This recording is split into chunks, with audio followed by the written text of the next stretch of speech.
The final score, Maidstone United 2, Wrexham 3. Wrexham now go level on points of Notts County at the top of the table with a game in hand. This was a big win. It was a win which showed positive and negative sides, in all honesty. I don't think anybody could really deny that. But certainly, it's the result that matters. I've been suggesting for a while that this is a very big week. Wrexham playing 2 away games against sides in the bottom 4, which clearly, therefore, are winnable, and Notts County and Chesterfield facing tough matches. Well, that got a little bit more significant when Notts County against Chesterfield was called off on Saturday, which meant that Wrexham knew that they could count this as one of their games in hand and close the gap, which we did. It was a game which for the first hour looked really good and then nearly spiralled decisively out of control. Wrexham reverted back to the side that had won the previous league game against Bromley, with the exception of Sam Dalby coming in for Ollie Palmer. Palmer was on the bench, but he'd had injections trying to help him get over an injury during the week, and although he'd returned to full training, it was, I think, a sensible precaution to not risk him too early, especially with Dalby playing so well in the last few games. And after a fairly even start, Wrexham started to get on top. The midfield three was in control of the game and the chances started to come. Although there was a terrifically frantic spell around the quarter-hour mark, which could have led to an opening goal either way. It started off with Tozer, who played quite a few long balls in. Wrexham are clearly targeting Joe Ellel, the Maidstone centre-back, who is strong and is able to get himself out of trouble, but the reason you see him doing that is because he gets himself into trouble a little bit sometimes. He's a little bit awkward looking. He seems a lot to be just getting caught a bit under the ball. Wrexham are trying to exploit the space behind him because he's not terribly quick. To be fair to him, he made a number of sometimes quite unorthodox manoeuvres to use his strength and aggression to get him out of trouble, but ultimately he would pay a price for that approach. But the first time Wrexham tried that, Tozer trying to put it over the top of him for Mullen running in behind. Ellel got a touch which deflected it so that Mullen, clear on goal, couldn't bring it under control because it hit him in the back and bounced away.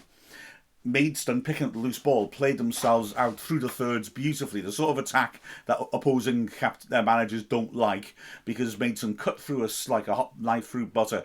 Bingham Williams with an excellent pass from the edge of his area to cut out half of Wrexham's team, picking out Corman in midfield, and then he played a lovely little pass to Barham, who was excellent all match up front for Maidstone.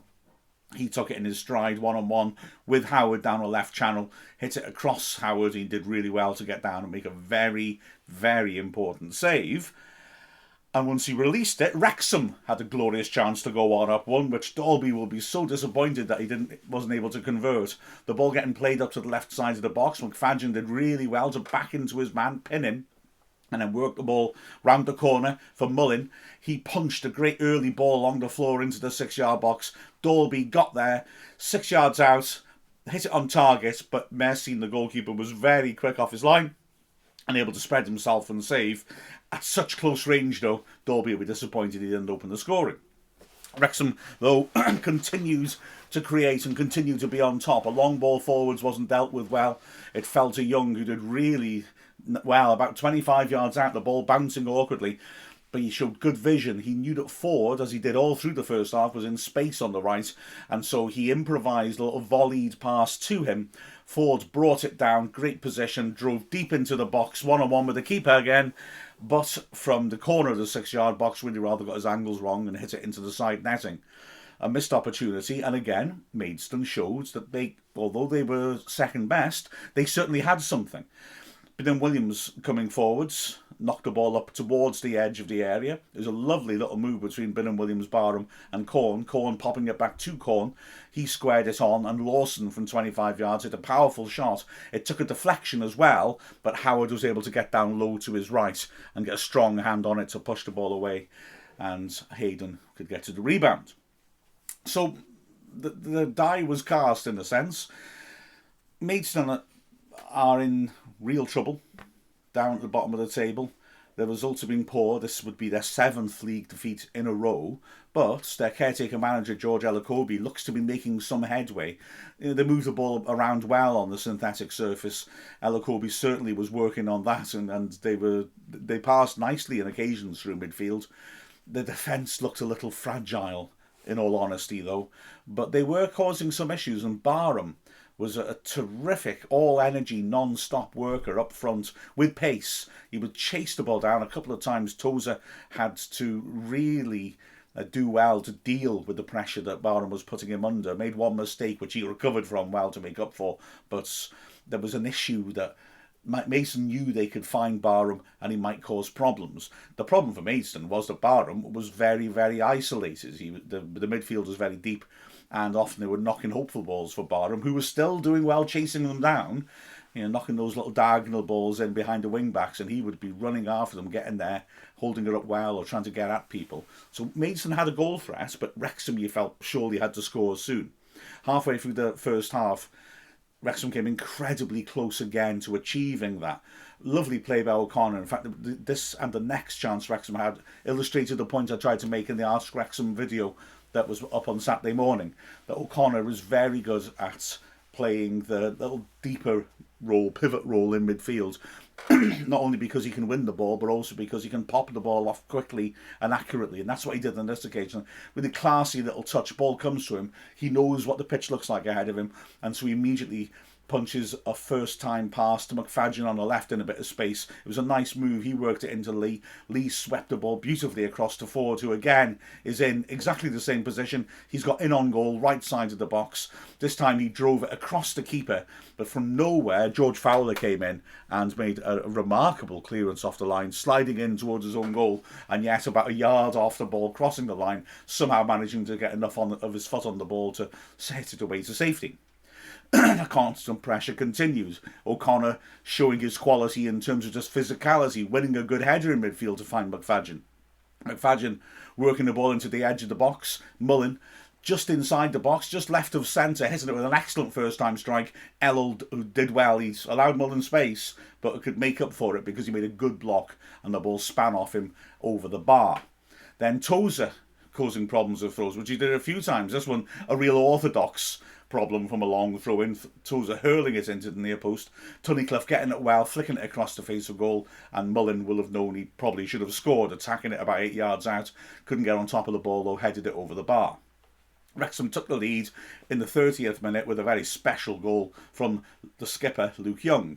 Long ball forwards from Howard. Dolby flicked it on, and Mullen was one-on-one down the left channel. He drove forwards. Mersine did really well, came up quickly and spread himself, and again made a very good save. The ball ricocheted out of the box, and Young did brilliantly as it dropped. He was about 25 yards out, and he hooked a fabulous finish, lofting it over the keeper, the defender, and into the empty net inside the right post. A fantastic goal by Luke Young, and Wrexham had the lead. And it's got to be said, for the rest of the half, he felt Wrexham were going to add to that lead. Tozer hurling in a throw that caused problems eventually came out to Tozer. He swept in a typically dangerous cross. There was a scramble which ended with Lee picking the ball up, surrounded by defenders in the left channel. Of course, we know that doesn't deter him, and he drove to the goal line before trying a shot, but the angle was against him and it hit the side netting. Then Tozer slinging it in from the other side. Hayden getting up really well in the near post, about 6 yards out, and heading it just off target, aiming for the top right corner. Again, Hayden would probably be a bit disappointed he didn't convert that. But like I said, even though Maidstone were second best in terms of possession and pressure, they had threat up front because of Barham. They got the players up the pitch just before the break. Barham did really well to ride a tackle by O'Connor and work the ball to the edge of the area where Corn tried to curl it around Howard, struck it well, but it just didn't come back in time and it whistled just wide of the top right corner. And Wrexham finished a half off strongly and could easily have been 2 up by the break. Firstly, again, Ford picking it up on the right-hand side, this time cutting inside Bingham Williams much too easily and using his left foot to rip a fabulous curler from the right corner of the box. It looked destined to go in, but the best of a string of excellent saves by Mersine, stretching. The ball seemed to have got past him. Somehow he got his right hand up to it and clawed it out from the top corner and round the post for a corner. Brilliant work from him. And in the last action of the first half, Wrexham again nearly scored. A free kick on the halfway line, rather cutely done. Everybody packed the box, obviously, for the inevitable ball in. But then Mullin made a run out wide. Lee popped a free kick to him. And Mullin had lots of space on the left to measure across. Whipped in a really nasty ball. It flashed across the face of goal. This wasn't one of those where you drive it in and it looks spectacular, but actually nobody would have a chance of reaching it. This was a great cross. Nobody could reach it. The nearest was Tunnicliffe, unmarked at the far post, who just couldn't quite get there. So Wrexham went in 1-0, looking comfortably on top, but it was only 1-0. The second half started in the same manner. Again, Wrexham controlling things and starting to make chances. The first chance we made was another great one. Lovely move. McFadden on the left, feeding it inside for Lee, swept it onto Mullin. It's all very crowded around the box, but the crispness of Wrexham's passing meant the Maidstone defenders just couldn't get close enough to stop them. And Mullin played a lovely first-time little poked through ball to put Dalby clear on goal through the middle. A really poor first touch from Dalby. He must have been very angry with himself, and Ellul was able to get across and make the saving tackle. Wrexham then kept pushing, and eventually, as I said, Ellul, who, in many ways, I liked him because he's got the real attitude and attributes of a centre-back, eventually made one mistake too many and couldn't get himself out of trouble. It was a long kick by Howard. Dalby, who was consistently winning the ball in the air, flicked it on beautifully for Mullin, who broke into the box. Ellul had let Mullin get goal side of him, stretched in, made contact on him as he stretched, also made contact with his hand on Mullin's back. The referee gave a penalty. The ref was quite right to give a penalty. It made someone not happy. There was enough contact, though, in all honesty, and, this ref had shown, like a lot of other ones, they're wise to Mullin when he goes down a bit easily. But there was enough contact. Ellul just allowed Mullin to get in goal side of him one time too many, stretched and couldn't make amends. Mullin stepped up, drilled the penalty in the bottom left corner. Nice variety about his penalties, isn't there? And Wrexham had a 2-0 lead, and the game looked over, if I'm honest. Maidstone had played well, but at that point, I thought this might be another Dorking. Wrexham looking in control, moving the ball around well, and well on top. The next 10 minutes, nothing really happened except for Wrexham looking in control, except substitutions, which could be have been decisive in changing the game around. I'm not talking about Wrexham's change, because with 20 minutes left, Ollie Palmer came on for Sam Dalby. I'm talking about Maidstone's changes, because they brought on a couple of subs who made a difference. Patterson on the right-hand side had pace and threat, really looked dangerous, wanted to run at players. James Allaby, the ex-Chester target man, came on as well. The consequence of this was that the game's nature changed completely. Barham had support now. He could buzz around and have players with him to link up with. And the ball started sticking up front for Maidstone, and they started to look much more consistently threatening. Wrexham, having bossed the first hour in terms of, like I said, control of the game, lost control in midfield. Suddenly the midfielders were dropping off maybe a bit too deep, and Wrexham were clinging on and were not finding players when they were looking to go forwards, and the pressure was building and building. There was a slight element of controversy about the opening goal for Maidstone, although I don't think it was a mistake. Lovely build-up down the left, ending of Booty playing a super pass to split open Wrexham's defence and send Galvin down the left flank. But it was quite firmly struck, and it didn't look like Galvin was going to keep it in. He got there as the ball was on the goal line, pulled a great nasty cross into the 6-yard box, really difficult to defend. Tunnicliffe on the stretch did well, frankly, to get a foot to it, but could only poke it across the face, and Barham drilled it past Howard. Wrexham claimed the ball had gone out for a goal kick. The referee said not. The replays are not decisive, frankly, on the footage. For me, I think they probably got it right. Certainly haven't seen anything to prove that the ball had gone out. And Maidstone kept pressing. Wrexham defended well until the 79th minute, when a bit of a breakdown in Wrexham's penalty area led to the equaliser. Booty on the right-hand side from quite a deep position. Not really a promising position to put in a cross. Cut onto his left foot and swung across in to the far post. And Aaron Hayden got rather underneath it, so he couldn't reach it. It left Barham outside him unmarked, and Barham was an excellent, well-judged looping header, put it back across Howard and inside the far post, and Maidstone were level. Wrexham looked to respond, but we weren't really keeping the ball very well going forwards. It didn't look too promising, and in fact Allaby, with 5 minutes left, nearly put our unbeaten run under extreme threat, cutting inside from the flank and ripping a shot from an unusual angle, about 15 yards out on the extreme right side of the box, which Howard had no chance with, but it just didn't come back enough. It flew across the face and just wide of the far post. Wrexham, a minute later, responded to that by making the change that, of course, Parkinson likes to make when we have to chase a game. Off comes the centre-back, and on comes the player that can facilitate us going into diamonds. Tunnicliffe was sacrificed. James Jones came on. Elliot Lee now playing behind the two strikers.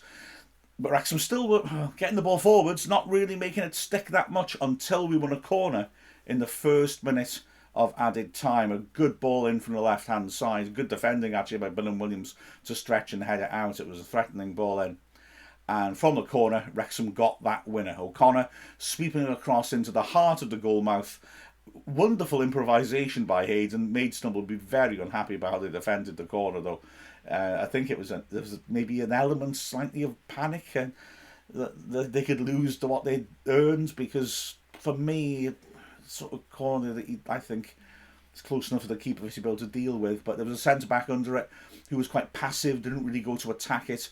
He was more preoccupied perhaps in just marking, keeping an eye on Hayden because he's so dangerous. The keeper, Mercy, who'd done so well, came but really didn't get anywhere near it.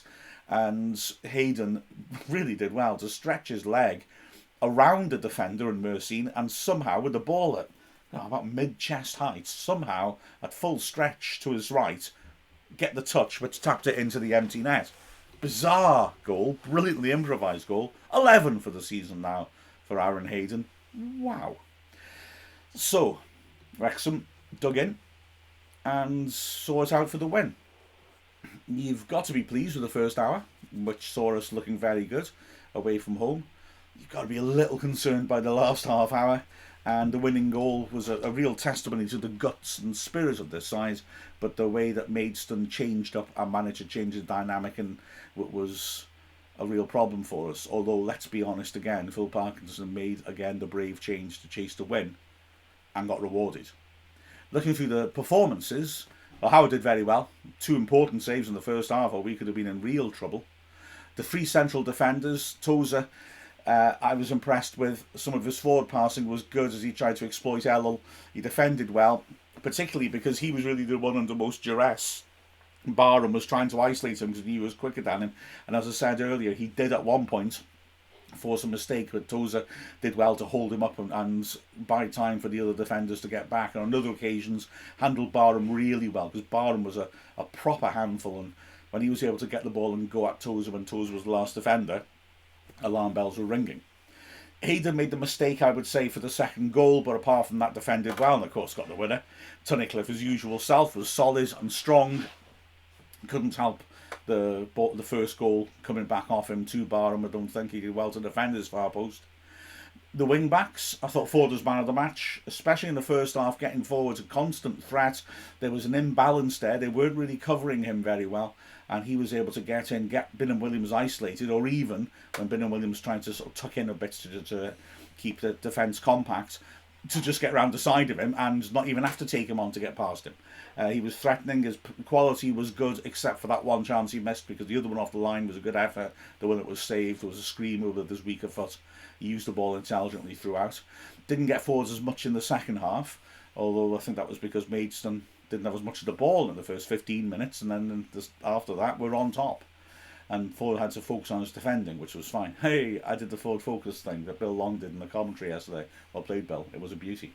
Left-hand side, McFadden again was very good going forwards. He had a few issues with Patterson in the last half hour. I wouldn't necessarily say McFadden made mistakes. It was more just that Patterson was very threatening, was very positive, was driving at McFadden, forcing him to stay back, and then was able to create the space to get the ball moving around the edge of the area. So that was not a criticism of McFadden, more the fact that the substitution was a very astute one and Patterson looked good. In midfield, well, I mean, I suppose it splits into 2 halves, really. For the first hour, O'Connor, Young and Lee ran the match. O'Connor, as I said, is a really calm figure at the backs, mopping things up, keeping the ball moving swiftly, putting a good set pieces in. Of course, the winner came from that. Young was energy personified, scored that wonderful improvised goal, played that great ball out to set up forward as well. and Lee didn't actually have as much of an influence in terms of those little magical special little things, but it was a very good box-to-box midfielder's performance. He won a lot of tackles in his own half. He drove the ball forwards well. He did play some nice little passes, to be fair. I know when I say he wasn't as creative as usual, I think that probably is a comment on the remarkable creativity he's got and the standards he sets himself. So the three of them did well, but then after the half hour, when the dynamic of the game changed, they couldn't get that grip back, in all honesty. Up front, Mullen, constant, tireless running, tireless efforts, constant nuisance. Elo will be having nightmares about him. And in a way, it was the same dynamic as Tozer against Barham at the other end, except Tozer's much more orthodox, tended not to make the initial mistakes and was able to come out on top ultimately. Notwithstanding Barham scored 2 goals that Tozer had nothing to do with. Whereas Mullen ultimately did wear Elo down and forced one error too many that the centre-back couldn't recover from. So he had a good, lively game, Mullen. Also up front, Dalby. Dalby was excellent in the air. He'd been so frustrated. He squandered a couple of good opportunities. But he was worked very hard. His movement was good. He occupied the centre-backs. He was really dominant in the air, especially as the game went on. And so that, which amazingly is his first league start of the season for Wrexham. Wrexham have played Palmer and Mullen up front in every league game since we won 2-0 at Chesterfield last season. Wow. So that's 41 consecutive games. So Dalby's first league start, and he should be pleased with his performance, if not his finishing.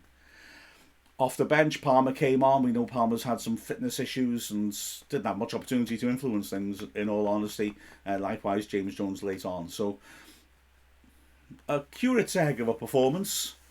First 60, very happy, made it look quite routine despite Maidstone's sparky attitude.